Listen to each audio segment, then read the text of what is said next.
no idea what kind of turnout we'd have. So right now it looks like there's about 15 people, which is better than 0.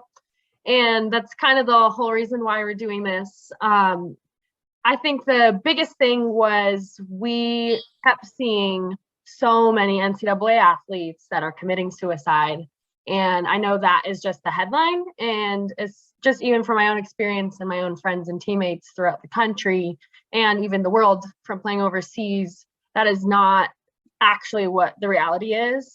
The suicides are just what we see on the newspapers or on our Facebook and social media. And actually there's so much more to it. I know that for every suicide that we see, there's probably, I don't know, 10, 100 girls that are also struggling with mental health.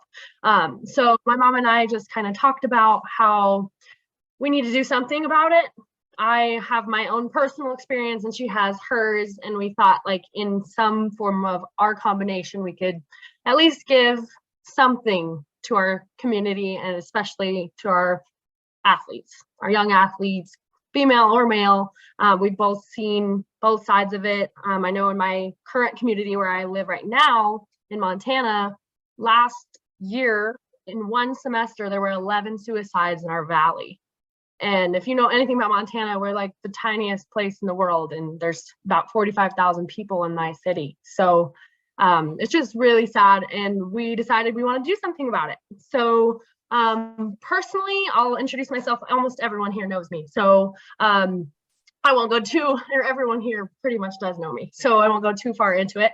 But I played softball my whole life.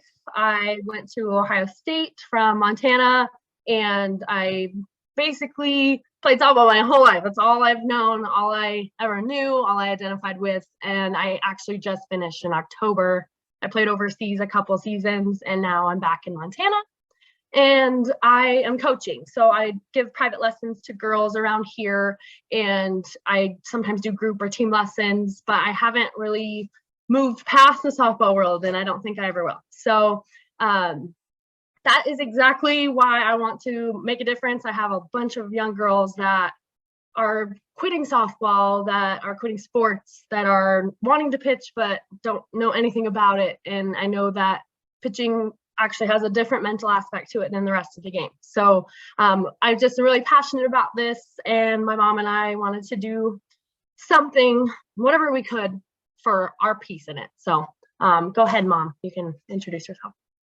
Okay, well, I am Gypsy Ray, Morgan's mom, and one thing she didn't mention is that she actually did a couple of interventions with teammates who were attempting suicide. So she's also experienced a teammate in a very serious situation. And so we actually worked together back then during that process, trying to get her the tools she needed to be a support person. And as a team leader and that kind of thing, she tends to kind of hold that role.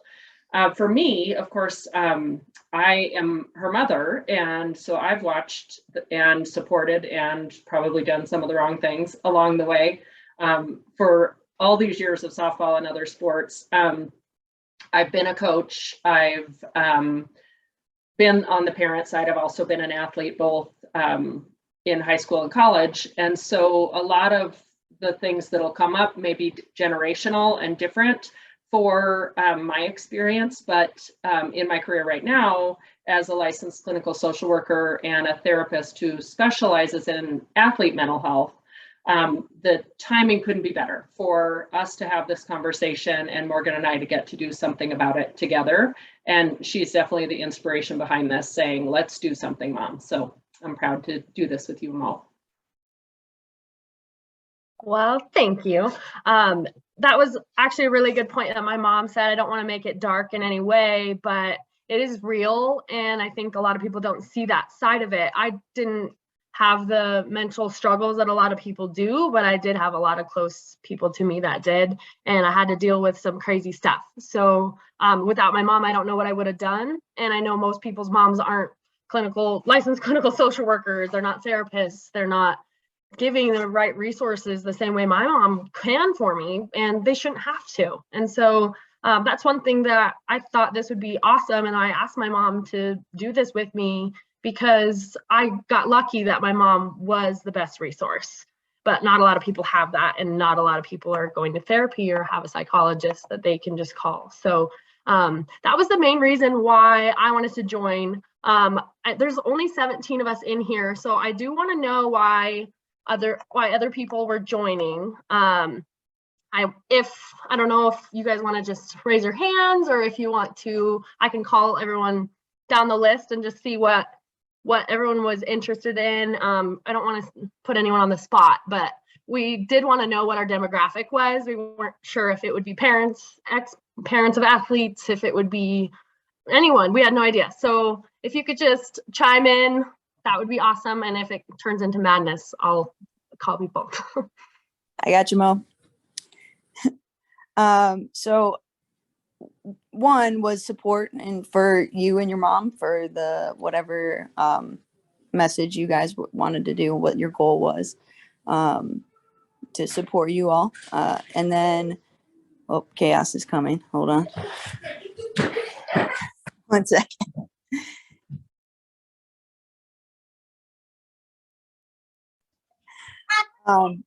But also just as a collegiate strength and conditioning coach, just being around these athletes that are going through really transitional times throughout their career here, and then post. Just in my small number, I've 30 athletes total right now with basketball and golf. And I would say in those small numbers, about half of them struggle with mental health or some sort of performance piece. So want to be able to be supportive for them, and always want to know where my blind spots are when it comes to not just training. Like, I want to train all of performance, not just the physical part. That was awesome. It's exactly the kind of things we want to hear. I wish that other strength and coaches would do that, and you always gave us that. So we got lucky, and I'm happy that you're here. Anyone else? I can go. So I'm Cindy Woods. I'm a licensed clinical social worker as well, and know Morgan and Gypsy very well. They have been lifelong family friends. So I come as a professional, but I also come as a mom who has kiddos that are in athletics. I had a daughter who went on to the university here to do track. And then I have a senior now who's going to go on for college. And but honestly, I've seen the mental health issue, even in the high school, I get concerned. And so wanting to just pool resources, figure out ways to help, or what I can do to also be a part of it. So. Thanks, Cindy. That's awesome. Anyone who doesn't know, Cindy's my mom's best friend. She is amazing. She's been in my life forever. But I think that's really important too, because a lot of parents maybe don't know what to say. And I think we have experience that a lot of people maybe haven't had yet. And that's something we can at least speak on and hopefully help even just one person. That's really the whole point of this whole thing. We want to help one person, to stop one person from making that decision. So awesome. Thank you. Anybody else want to share? Oh, I don't want to be seen though. I'd like to share though. My name is Marjorie Bryan, and I have 2 daughters. Both were collegiate athletes. One is a current collegiate athlete at Ohio State. My other daughter was at the University of Findlay. I wanted to be here because my daughter that was at the University of Findlay, she was a pitcher there, and she had a very big role where she would, was very close with all of her teammates. And she had a teammate that had threatened suicide, several times, and she would be there for that person. And, whenever she was having a hard time, she would show up, and thank goodness she's still a very good friend with her, and she's doing very, very well. That same daughter is in vet school at Ohio State. And I don't know if you know, but the profession of veterinary medicine is one of the highest suicide rates around for doctors. And so I wanted to make sure that, anything that I can learn about these things to be able to help my daughters is very important, because I try to be, someone told me once, if you listen to little talk, you'll hear big talk. So I've always listened to everything that my daughters have said. And I've always been able to, they tell me everything, sometimes things I don't want to hear, but they tell me. So yes, but I do appreciate you having this, and I'm honored and blessed to be here. Thank you.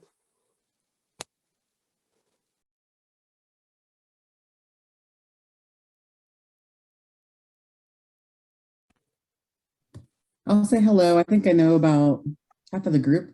My name is Kelly, and I'm a coach and a mom of an athlete. And, I've seen kind of the last 5 or 6 years, mental health be such an important part of what's going on around us, being impacted by kids in the program, by watching my daughter play sports and hearing conversations. And, I just want to figure out a way to help the kids. I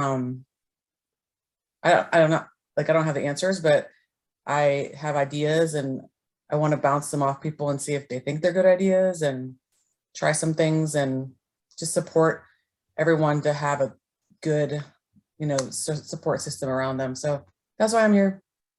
That's why I brought my daughter. She's down there. Awesome. And thanks for bringing Danny too. This is just great. I think everyone kind of wants to learn, and that's what we're hoping to provide. I think also a conversation. A lot of people just say, here's the suicide hotline, and that's all we can really give you.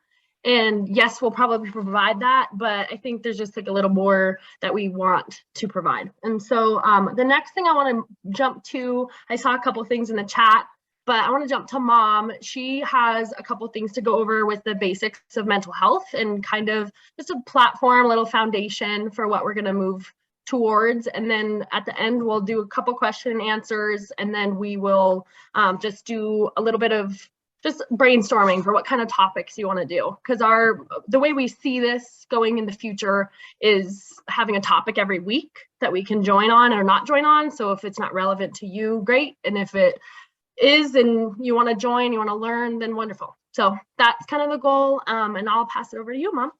Okay, thank you. So a couple of things I wanted to talk about in just mental health in general. Of course, our athletes are little humans, either children or adults, but most of the time you're coming from a family who's been, carrying your bags and feeding you food and all these other things, somebody you can always lean on, and then you head off to college in many cases, or even when you're in travel ball or not an athlete at all, having a lot of shift in your life experience and what your home base is. And so I wanted to talk a little bit about Maslow's hierarchy of needs. And this is just, most of you learn this in, your bachelor's level college. I'm going to try to share my screen, and we'll see if it works, because I haven't done this before. Okay, maybe I'll share it after. Anyway, so when we think about anybody who's struggling in their lives, we really have to think about where their basic needs are first, and then we move all the way up to performance and all the other things that go on. So in the Maslow's hierarchy of needs, what we're talking about at the very fundamental level is having food and shelter and the basics. So we make sure kids are in dorms, they have a food plan, all those things are basically taken care of. But as we move to the next level, which is safety, the difficult thing with safety is that means so many different things. It doesn't just mean there's campus security and all that kind of stuff. It really means that there's a buddy system, and you have a roommate that you can count on, and all, the training you need to defend yourself. But then also safety just in being able to be open and honest about what you're going through. And as I mentioned earlier, I think that's a lot where Morgan has come in with her teammates to be that person. But on the other hand, like Marjorie said, it could be anyone. And so that we're all open and available to be that safe person for whoever needs that. Then we move up the ladder, and obviously we want to get all the way to, living our best life, self-actualization, but just performing isn't going to be enough if those basics aren't taken care of. So that's one thing I wanted to mention, and we'll make sure and share this information. And then the other thing that's so important for anybody who is struggling with mental health is to take a look at their entire world, all the roles that they play, from personal growth, relationships, career, money, family, love, can go on and on, hobbies, spirituality, all of that, and making sure that those are in balance. And so typically, and I know there are some other therapists on here, typically what we do when we see somebody who's struggling with some sort of mental health crisis is, let's look at your whole world. And if 90% of what you're doing is school and sports, you're not hanging out with your friends, you're not having family time, you're not taking care of yourself either spiritually or your religion. All of those pieces are so important beyond the physical strength and physical effort that you're putting in, or academic as well. So again, that's one of the things we do, is just sit down and say, well, let's look at your whole life and see, where are you out of balance? And when that all those spheres of your life aren't in balance, that's when you're going to start to see some struggle. So I have a couple different images that we'll share with you, but really thinking about how to get that emotional health, physical health, mental health, and spiritual health in balance.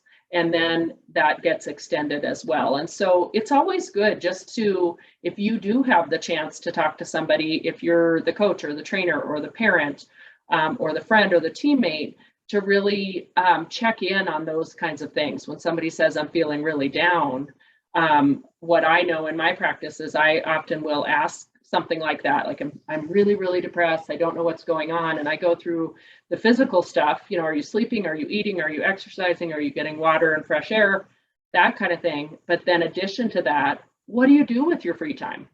Are you hanging out with friends? Are you staying in contact with your parents? Are, you know, all of those pieces. And what I usually discover is they're out of balance. And then we have to find a way to put some priority back to the other places that make you whole, not just an athlete or whatever it is that you do the majority of your time.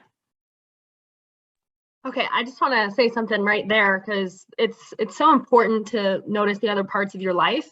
But one thing I thought of in terms of athletics, some people do fall on their sport in these situations when your other parts of your life are not working out, or they're not doing well, or whatever. So pretend your boyfriend and your boyfriend are fighting. The only thing you maybe want to go do is hit some balls in the cage, or go pitch and throw as hard as you can, picture their face as the glove, you know. But some people are the total opposite. And for me, I did play better when things weren't going well otherwise, because softball was something I did have. But for a lot of people, they don't think of it that way. And I noticed that with my teammates, because I was like, well, why don't we go to the cages? Why don't we go to the weight room? Why don't we ask for another workout? And some people just want to sit in their bed and cry. And some people want to scream, and some people, you know, go to other reasons. And that's, I don't know, the other things is the part we want to get to, these coping mechanisms, like going to the gym, going to the anywhere that is a sport related, it is going to be healthy. Like if you're going to the practice extra, like if you're going to the bullpen, for example, for me, I'm practicing extra, I'm working out, I'm getting my endorphins up, it is healthy.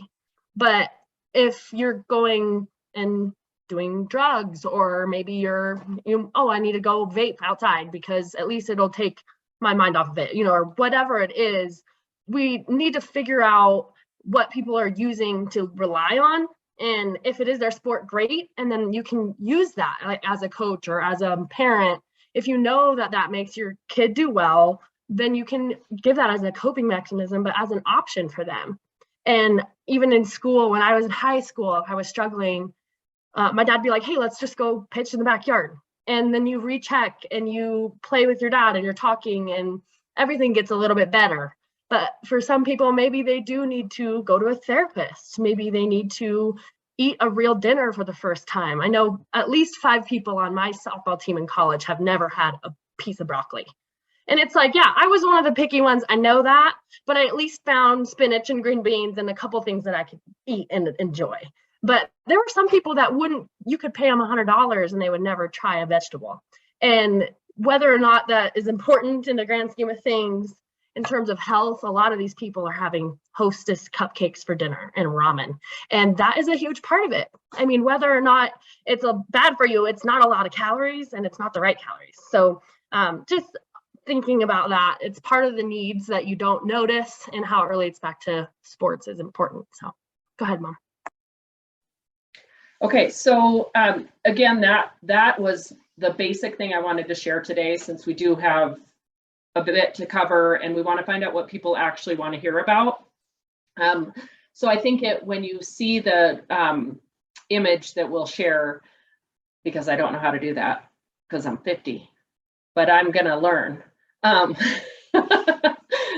Anyway, when you see that, it really is that chance. It's a very good visual to just be like, what is out of balance here? And we can look at ourselves and ask that question all the time. I know for me, if I'm super tired or, just feeling off for one reason or another, I will always look at all those roles in my life and say, well, what isn't being filled up? And usually it's working too much and not, having enough balance other ways. And so athletes would go through that, as well as would a great student or somebody who's super committed to working and going to school. It could be any situation, but anything in excess gets that life off balance. Okay, go ahead, Mel. Does anyone have any comments on that? I know my brother posted how nutrition is massive for hormone balance, mood, anxiety, and overall health. It's a great point, but also just thinking about hormones in general, this age group, hormones are out of whack anyways. And think about a female that's over exercising and under eating, their hormones are probably not even active. So I think that is a big part that we want to talk about. We'll probably bring in guest speakers about these kinds of things, because I might not be a nutritionist, but I know that it matters. So does anyone have anything they want to say about that? About the basic needs?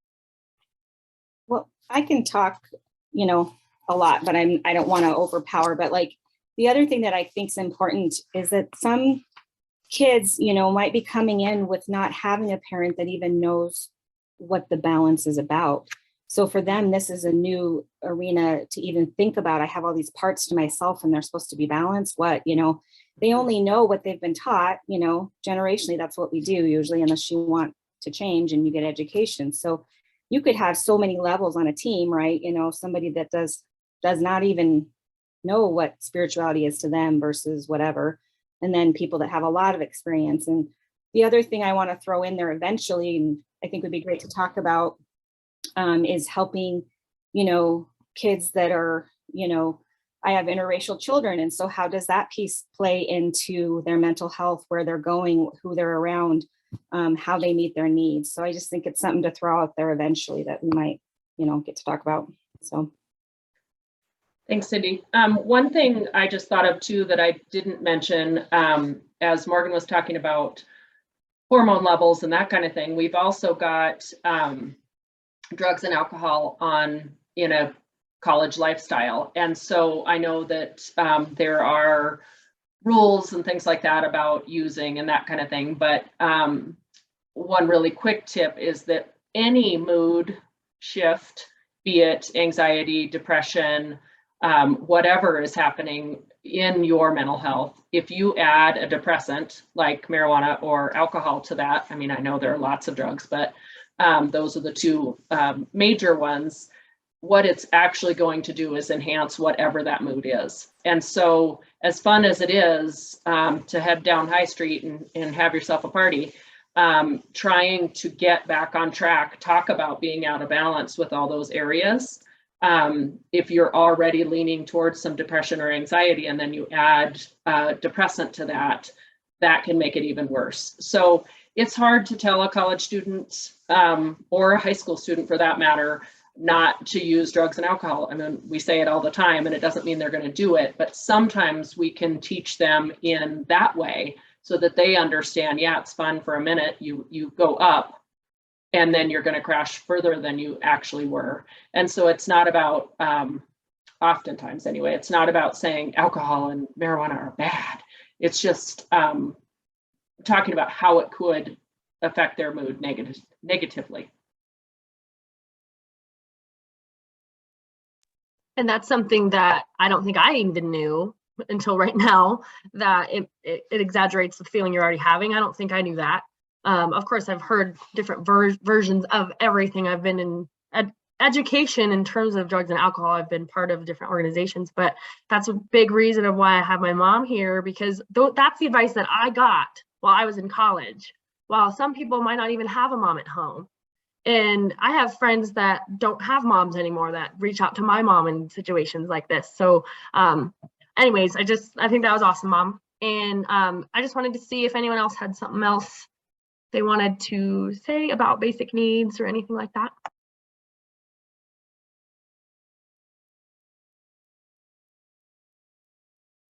Okay, so our next part that we just wanted to go over, since this is the introductory meeting, we wanted to just make sure that we are meeting your needs. We hadn't, like I said at the beginning, we had no idea what our demographic was going to be going into this.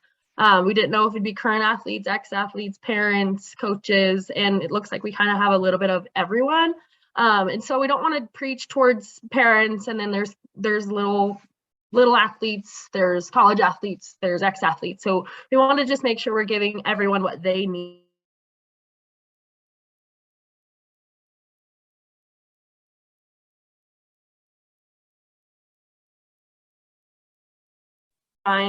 Just in terms of basic topics that we all want to go over and things that we think are important. So if you want to just type into the chat some things that you maybe want to learn. Otherwise, we can have everyone talk a little bit about what kind of things they want to learn about. I mean, we don't want to preach to everybody. Like I said, like we're not here to lecture. We wanted this to be a conversation. So anyone have anything that they think we could use as a weekly topic?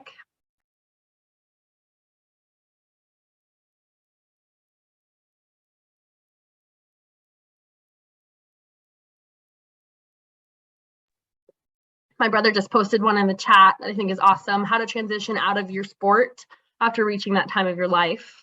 And the thing is, everyone has at different spots. Some people don't even finish their high school career. Some people make it through college. Some people go professionally. I mean, I'm just now getting to that point, and I realize there's no resources for that. I know people try, and Ohio State, I know, is better than probably 100% of universities in that way.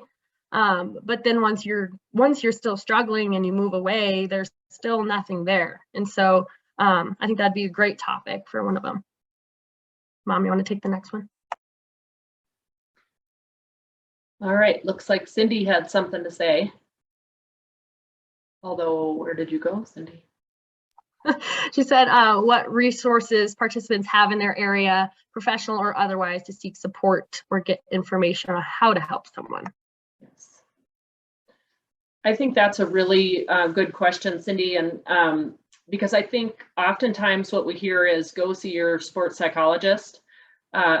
Most colleges don't have it at all or have enough for the need. And so by the time you're seeking help or your athlete is seeking help, they're way beyond the intervention stage. Then it's, you know, literally trying to save someone, but really trying to get that happening sooner. And we're going to offer a little bit of resources today in ways to do that, because you're exactly right, Cindy. I know when I was in college, I certainly didn't have sports psychologists on staff.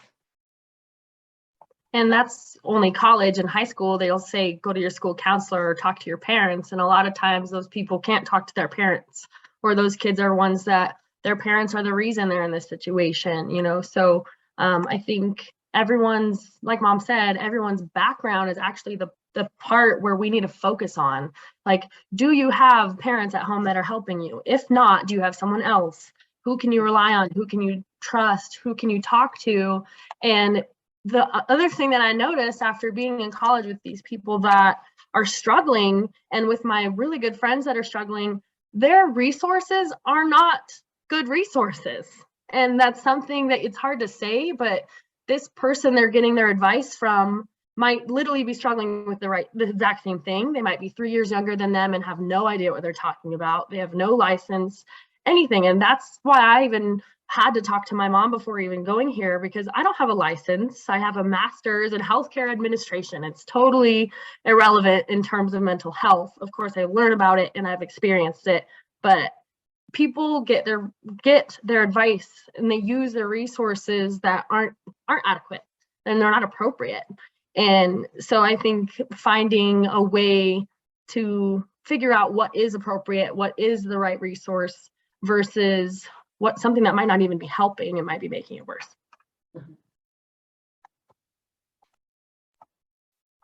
Okay, the next one, I think it's, okay.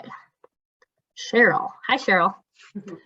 If everyone who doesn't know Cheryl, there's a lot of Ohio State people on here, but Cheryl is the mom of one of my pitchers. And okay, so this says how to handle toxic teammates. This is actually one I think some of my Ohio State coaches can maybe join in on. But when it comes to them being borderline bullying on and off the field, especially when coaches don't do anything about it. And this is at the high school level too. So it's different in college because in college you're adults and a lot of them will say, handle it. And you should handle it as an adult. In high school, I think, I don't know, it's hard. I think I'll transfer this one to mom because I was the kid in the situation. So it is really, really hard to deal with bullying teammates. And when I was coaching, I know one of the things that I often said was you don't have to be friends, but you have to be friendly. And so a lot of times when there was a lot of animosity on the team and favorites and, you know, the kid that got bullied and all the different things, it helped probably that I was also therapist, but what I would do is just say, stop practice. We're going to get together and have a marshmallow fight or something just to shake it up and really acknowledge that there is a problem. So, you know, we don't want to just listen to rumors and we don't want to get into all the drama, which is typically female athletes. We don't want to get into all that necessarily, so we avoid it. But then it just keeps happening behind the scenes or in the locker room or on the bus or whatever's happening. And so one of my favorite things was just to say, enough, I've heard enough, let's play. And by the end, everybody's laughing and having a good time. And what usually was going on was nothing to do with the sport we were dealing with. It was boy stuff or school stuff or, you know, just friend stuff or even their personal lives and what was happening in their lives. And they brought it to the court. And so that's how we would handle it. I do think it's harder probably at the college level where who do you listen to? Like, I think about you, Coach Kelly, and, you know, all these people are reporting different things happening. It's like, how do you even investigate something like that? And that is a really hard thing to manage and get to the bottom of. And then you've got the parent influence, which can be really, really tough. And Cheryl, I'm sure you've experienced this where the parent is actually pushing whatever the situation is. If it's playing time or a way that someone else is acting or whatever, the parents start to get really involved in that. And that's more at the high school level and below, of course.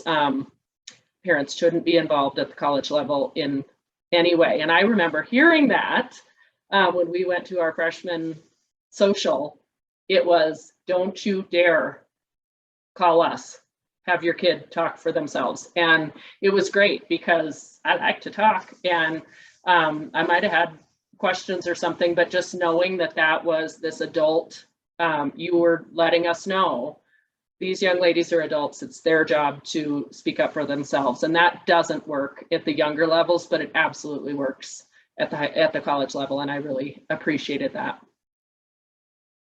Going back to what my mom was saying, I just keep thinking about volleyball when she was my coach in high school. We would have those nightmare days and she'd yell at us enough and we'd all sit down and we had one day where she asked us all to go around and say what was going on. And I remember I went very, very first, and mine was actually my dad. And I was fighting with my dad about softball at the time. I was right in the middle of recruiting. And I cried, right? I was first. Everyone knows me. I'm the biggest crier in the whole wide world. And I just started sobbing, and I was first. So to me, that was the biggest problem. And then the next person goes and her parents are about to get divorced. So then now my problem doesn't feel like a problem at all. And then the next person goes and her dad committed suicide about a month ago and she can't stop thinking about it. And then the next person goes and was in a car wreck and she's scared to drive every day, and she was scared to come to practice today because she got literally T-boned on the highway, and then as we went around in the circle, everyone's problems just started to just dissipate because you see what everyone else's biggest thing is. Like, my biggest thing is that my married parents who support me wonderfully are arguing with me a little bit about college. Like, it's just not a big deal. And I know that's not necessarily always a coping mechanism, but that the way that she handled it, because she knew how our brains worked and we were in high school and everything that's happening in your life is your biggest thing. It was a really cool thing. And for coaches on here, I think that was one of the most important things we ever did. All of us talk about it even to this day. We're all sobbing. We ended up not even probably practicing. But then after that, every single day we came to practice and we did a 5-minute check-in and we said our temperatures is how mom had it. And we had to say hot, medium, cold, warm, whatever. And it was our mood, and hot was awesome. Warm was like, whatever, medium, and then cold were people that had a horrible day. And even we didn't talk about it. We just said our temperatures. And then going into practice, we knew exactly how everyone felt. So when this girl, our setter, is dropping every ball and not trying very hard, but she told me she's cold, then maybe I know a little bit more about why she's playing that way, and I can support her a little bit differently today rather than being like, come on, hustle, let's go, or whatever. So as a coach, I think that was one of the best things we ever did, especially with a group of girls. Oh my goodness. Mom, you want to get the next one?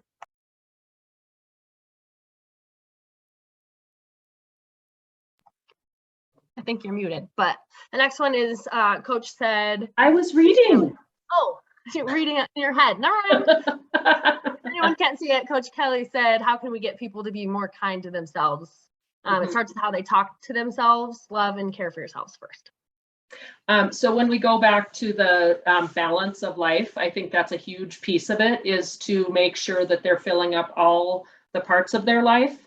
I also think there's this terrible, I don't know if I want to call it a myth, but this whole thing about being humble versus being prideful. And I think that gets confusing when it comes to caring about yourself, not just your physical self, but being kind to yourself if you perform poorly, or if you don't get the starting spot, or you're not the #1 batter, or whatever the case may be, not just in the athletic world, but in all areas of their lives, that they're really stuck, or what I've noticed with athletes is really being stuck with acting cocky or acting. Self-love seems like you're being selfish, or like I said, cocky, or whatever the case may be. And I think it's a fine balance between, loving yourself and knowing your limits, and accepting the hard times and the good times and that kind of thing, rather than just having your performance be the measure of all of your abilities. And that's a big one. And especially at the college level, when it doesn't work, and you change schools, or you stop playing sports, or you go through a whole college career and you don't meet the goals that you wanted to, how do you walk away from that sport and still care about yourself? And I think that's a really good question beyond athletics. And that could lead to so many other conversations. Like, my first thing is body image. I think that body image is something that isn't really touched on enough. I know my very first week at Ohio State, the nutritionist took the freshmen through all of our different food halls to teach us how to eat well and not have a Krispy Kreme burger that was offered every single day. And I remember one of my teammates, who does not gain weight no matter how hard she tries, she said, all I want to do is put on muscle. What should I do? And the nutritionist told her to put cheese on her broccoli. And I'll never forget it. And this girl, I know that my coaches know who I'm talking about. She doesn't eat protein. She's never had a chicken breast in her life. She doesn't eat beans. She has no protein. And rather than maybe talking about what else is going on, we all remember it, put cheese on your broccoli. And it's this big joke even to this day, and we're 25.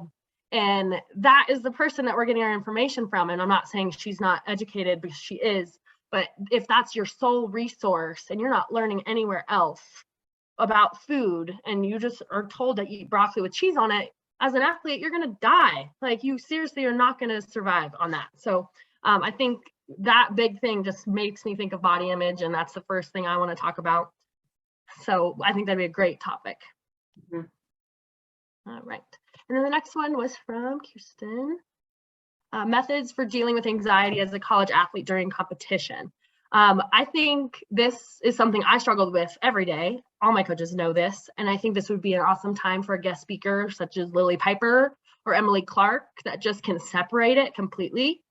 And then I think people who do know how to do it have a hard time explaining it. So I think we'd have another person who can balance it out with people who do have that anxiety and that do feel that stress and in performing. I mean, I could even speak to that on my own. So I think that'd be a great topic, Kirsten.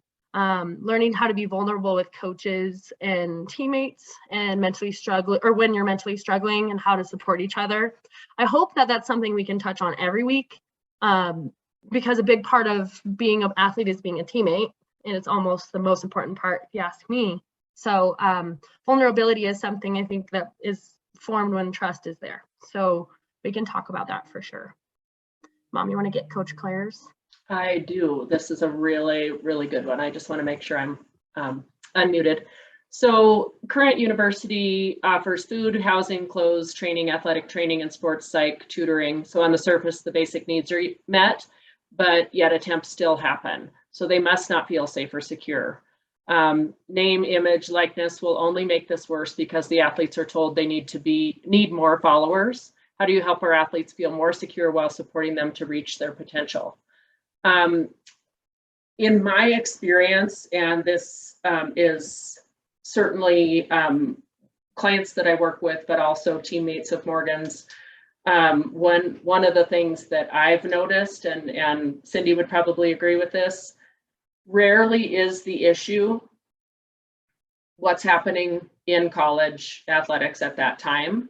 It is early stuff that's carrying over from club ball, from high school ball, from could be another sport, it could be a parent or coach influence.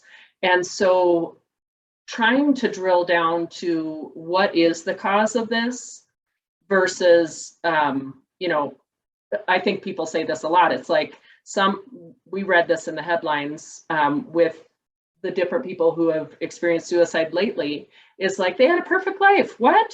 And nobody understands. And it's like, well, they didn't have a perfect life, or this wouldn't have been the only decision left to make.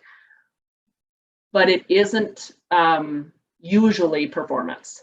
There's something below that. And so it really is seeing those signs early on, making sure people are educated about how to offer resources to these athletes, and then getting them in to see somebody who's going to ask the really, really hard questions. Because it is hard to say to your coach, I'm really struggling. And then that coach is supposed to put you on the mound on Saturday, and they're going, are you stable enough to handle this right now? And so there has to be another way to get that support for them, and drilling down to what that's all about. And in that particular case, it's going to take, in my opinion, it's going to take a professional therapist to help make that happen, and not always a sports psychologist. A lot of times in universities, the sports psychologist is not a very highly trained sports psychologists. They're going through a program and they're doing an internship, or they're in their first or second year. And that can be pretty scary too, if they weren't an athlete and they don't know how it feels and how to support somebody in that situation. So that can be scary too, just sending them to the sports psychologist, which sounds like you've got a problem, right? So you got to go see the sports psychologist, which is one of the resources for sure. but trying to make sure that they have a safe person that they can express whatever else is going on. Because I think most athletes bring that with them to college. And a lot of times, like you said, that resource might not work and there's not any other resource that they know of. I see Teresa said that a lot of times these athletes, they come to college or to a team hoping to find acceptance and find a team and someone that they can actually rely on. And then she wrote, can we somehow provide more trauma-informed care education for coaches? And I think that's awesome. I know we had a few crazy, scary moments on our team, and we had to have a lot of education for a while just so that we could move forward, let alone prevent it in the future. So I got a direct message from one of my teammates that said, what do you do when a resource doesn't tell you the right thing? What do you do when the resource doesn't do anything for you? Then what? They don't fix what's wrong and they just tell you that you're fine, but yet you still aren't fine. Then what do you do? And I think that's one thing that we need to talk about here, because that's what's going on in the NCAA right now. They've tried the sports psychologists. They tried maybe saying one or two things to their friends. Maybe they talked to their parents or their siblings, but no one made any step forward to stop it. And we need to find what all the resources are so that when that one is exhausted, it's not the end. Anyone, I think, is so important. Right. And Morgan, I also think it's really important that this kind of goes along with what Teresa's talking about, is one, knowing your athlete and what their story is, generally knowing about trauma, but also knowing your athlete and what their story is one thing. And then I also think there's a place where the college athlete, it no longer is appropriate to be a college athlete. And sometimes that conversation needs to be had where it's like, are you sure this is making you happy? Well, but I committed and I said I would. Well, it's not worth your life to find out that you actually don't want to do that. And so being open about that kind of conversation as well, just to be like, maybe this isn't working for you and it's okay to be done. And that is a conversation that doesn't happen often enough. Agreed. I know we're a little over, so if anyone needs to leave, go ahead. I just want to answer the rest of these questions here, and then we can just talk a little bit, just really quickly, about what you guys want in the future. Like if you'd like to do Monday nights, if you'd like to do random nights, anything like that, you can even put that in the chat now. Just because we don't want to provide it only on this night and then only certain people can come because everyone's practice is at Monday night, or whatever. So if you could put that in the chat, or we could talk about it at the end. I just want to finish these questions. The next one says, how do you handle the anxiety of wanting to be liked by all your teammates and fear to be judged by them and people in the community? I think this is really hard because this is something that I think all of us deal with in every single personality type. I want everyone to like me, but I'll bother them until they like me and figure out why they don't like me, and then find a way to find a common ground. But I have other teammates that would never say a word to certain people because they're too scared they wouldn't like them. So I think this would be a really great one for us all to just talk and say like a little bit more about what we need from someone when they approach us. I know when our team did a DISC assessment, which is a personality assessment, and the second we did that, everyone understood each other better. It was insane. And I think there's so many of them out there. There's the color test, there's the Enneagram, there's all these personality type tests, and knowing what the people around you need and what they look for is the most essential part to being a team. I think that was night or day difference, and that was the year we played the best. So I don't know, I think that's really relevant to that, and that would be a really good conversation, especially if we could get a bunch of young people on, a bunch of athletes that can just tell their own experience and just kind of brainstorm a little bit for that one. And yes, body image, Cheryl, I agree. So Morgan, I wonder if we want to talk a little bit about the transition of the athlete and what that means when you're done being an athlete, and how does that work? I know John mentioned that in the chat. And Yeah, maybe I that think needs that to be should its own topic. It should be a huge topic, I think, because especially for people my age that are still trying to figure out their body and their metabolism, when you're not working out 4 hours a day, all of a sudden, it's hard to Maybe adjust. John should be our trainer for that one. Yeah, John can join us for that. We could have some guest speakers. I just want to open it up if anyone has any last minute questions or suggestions, anything like that. Go ahead. We're really excited. I don't know what to expect, so I'm glad that there were at least this many people here. It was really fun. Let's talk about the next time. Is Monday night a decent time for folks? Monday's good for me. Monday's good for Cindy. I have a couple people that said Monday was fine on my messages. Letta, do you have one thumb? Letta nodded. I watched her. Okay. Monday's good for me. This is Marjorie. Okay. Perfect. Awesome. And I mean, how often? I think that was the other question, Morgan, is this a weekly conversation? Is this a monthly conversation? And be honest so that, you know, we want this to be meaningful. And is it too long? Is it too short? What else could we add? Rich, are you raising your hand? I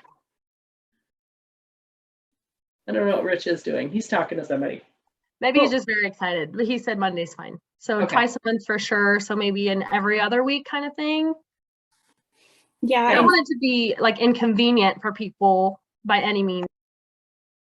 right. I mean, Morgan, I'm working on trying to get just like high school coaches involved and people that need to hear this message because so much of it starts with them. I mean, yeah, parents can help, friends can help, but they're the leaders of these teams. And if they don't have the knowledge or the desire to look into this, then, you know, it's really hard. We can go at it from other angles, of course, but so I'm recruiting, just so you know. Okay, perfect. I mean, yeah, start at the source because yes, it's great to do it in the college level, but if we can start it even earlier, that way it's not kind of like mom said, you're saving a life when you get to that point versus like actually figuring out what's going on. So maybe we can go with topics. I'll start posting on my softball page and we can kind of talk a little bit more about it. We can open up different topics and have different kind of demographic each time. But I think bi-weekly Monday night will just start for now. And if we need to change it, we will. Also, Margie, you're speaking at the coaches conference coming up. Oh, yeah. And so she got invited to speak to I think it's the High School Coaches Association. Yeah, And Montana High School. So getting her foot in the door there, I know we're all over the country, but for her, just even being invited to speak at this conference, she can eventually have an influence on the agenda where we talk about, like Teresa said, trauma-informed care. We talk about checking in with our athletes on before practice. How is everybody doing? You know, a temperature or whatever type of thing, and doing some of those assessments and just ways to make it more than just the performance. Yeah, absolutely. I think that's a great idea. Okay, so I think we are done here. Let me just list the resources to see. Just kidding. Mom's gonna do resources. Sorry, I forgot. Real quick, you never want to leave a session like this if somebody has this moment, they're like, wait, what do I do right now? I can't wait for 2 Mondays. So a couple of things. We have decided that if someone, a coach, an athlete, a parent, anyone has a specific question, they don't know what to do and they don't want to share it in this kind of a platform, that they can go to Morgan's softball Facebook page and just send a direct message. Always Both have access to that too. Yeah. So even if it's not a question for me, my mom also can answer that. Right. Also encouraging the use of school psychologists and sports psychologists as a person, one of the team, not just the only team. Finding a safe parent, friend, or coach. Again, I know this came up. How are you vulnerable with a coach? That's a dual role for sure. But coaches care about you. And so they will listen. And there are many coaches on a staff a lot of times. So you might not connect with the main coach, or you might not connect with one of the assistants, but the head coach is your person. So I think that's one thing that people forget even if it's a student coach. I know that a lot of our high schools in Montana, they have a brand newly graduated high schooler as their assistant coach at the high school level. But that's still a resource, and they still are going to have to report it, and they're still going to help you. So I think all levels, I know that Letta was one of the most amazing resources for me as our director of ops at Ohio State. And so you never know who it could be, because maybe it was your strength coach, because Coach Claire was always there for me too. But then again, here's my head coach right in the front, right here with me, so I had amazing resources, and I connected with a bunch of different levels of coaches, and I was able to trust them for different reasons, for different things. But you do need to find your person, whoever that may be. Right. And then finally, as Morgan said, we don't want to be cliche and just say, call the suicide lifeline when you're having trouble, but it absolutely needs to be available to everyone. The thing about the suicide lifeline is if somebody is thinking about suicide or even contemplating it, that's one option, to call that number, and there's somebody who can answer the phone and at least get you through it. I don't know that everyone handles it exactly the same, but making that phone call and kind of telling on yourself can be the best deterrent to suicide. And then the other thing is, if someone is suicidal, they can call the lifeline too. So I called it once. I was Yeah. in a nightmare situation, and I asked my mom, what the heck do I do? And Yeah. she had to call it. And it wasn't a computer, it's a person on the other line that's literally hired for this. Right. And she talked me through it and told me what to do, and it ended up working. My friend's still alive, and that's really the only thing that matters.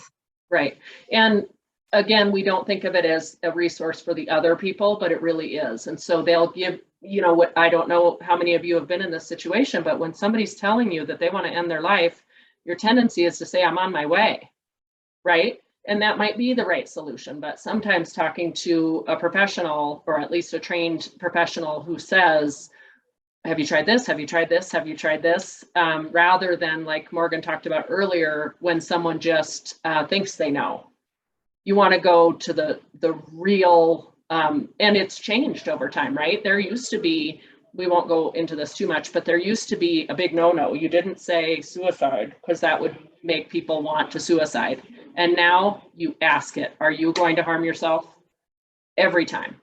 And it totally can shift the way that a person's thinking and the way they're going to move forward. And so I ask it all the time. I know you do too, Cindy, where it's just like, are you going to harm yourself? You're certainly not going to send them to go do it. It's going to actually be the thing that they've been waiting for someone to ask them that question.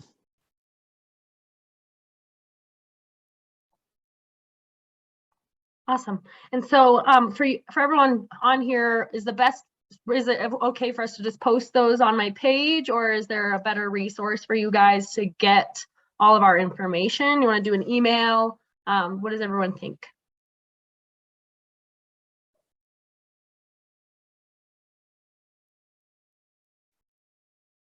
I say we stay with Facebook for now, Morgan, until we know who's going to attend. It's the most universal way of communicating right now. And then let's see if we tend to have people from different sectors that need their own approach or something, we can do that. But for now, I think staying as general as possible. Perfect. Teresa just mentioned that maybe I should post my link to my page. I know a lot of people follow it. It's just Morgan Ray softball pitcher. My mom and I both have control of that. And then we can definitely post things there, and everyone can also post on that and comment on it if needed. So, and like Mom said, you can always direct message us. We want this to be a resource, like an extra resource that people can join whenever they need, that people can ask us for. I mean, for example, if someone says they don't know who to talk to us, because there's seriously a shortage right now of someone to talk to, and that's exactly what we want to be. So I'll post on that page, Morgan Ray softball pitcher, and then I'll put it in the chat, and then I think we are good to go. Thanks everyone for coming. I appreciate it.